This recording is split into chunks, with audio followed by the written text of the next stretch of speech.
तो hello student, अब हमारा next topic and last topic back and development का जो हमारे एग्जाम्स के लिए रह रहा है। जैसे मैं 4 यूनिट है ना, तो चारों यूनिट में से एक एक टॉपिक एक्सप्लेन कर रही हूँ, क्योंकि के का क्वेश्चन इसी हिसाब से आता है कि अगर एक यूनिट में 2 पार्ट हैं तो उसमें और ऑप्शन आता है कि या तो ये वाला कर लो या ये वाला कर लो।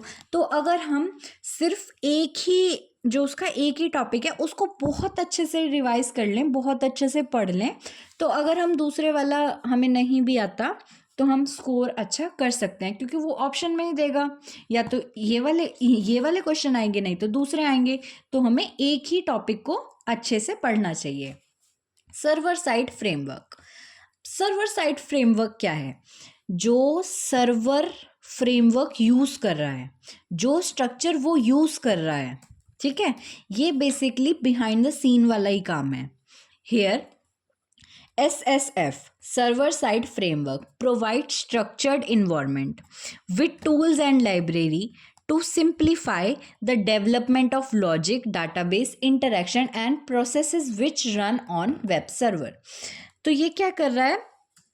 स्ट्रक्चर्ड इन्वायरमेंट प्रोवाइड कर रहा है टूल्स और लाइब्रेरी के साथ, कि जो डेवलपमेंट है हमारे एप्लीकेशन की, सॉफ्टवेयर की, उसमें लॉजिक, उसके डाटाबेस, प्रोसेस, इंटरेक्शन, सब कुछ सिंप्लीफाई कर सके जो भी वेब सर्वर पे रन करेंगी।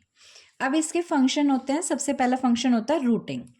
Define how client response to different client, ये क्लाइंट नहीं है स्टूडेंट्स, इट्स सर्वर, ठीक है। Define how server response to different client request and URL। Routing क्या कर रहा है? जो हमारा सर्वर है वो एक टाइम पे कितने सारे क्लाइंट्स उसको यूज़ कर रहे हैं, उनकी रिक्वेस्ट को, उनकी URL को कैसे रिस्पॉन्स कर रहा है, वो हो जाता है हमारा रूटिंग।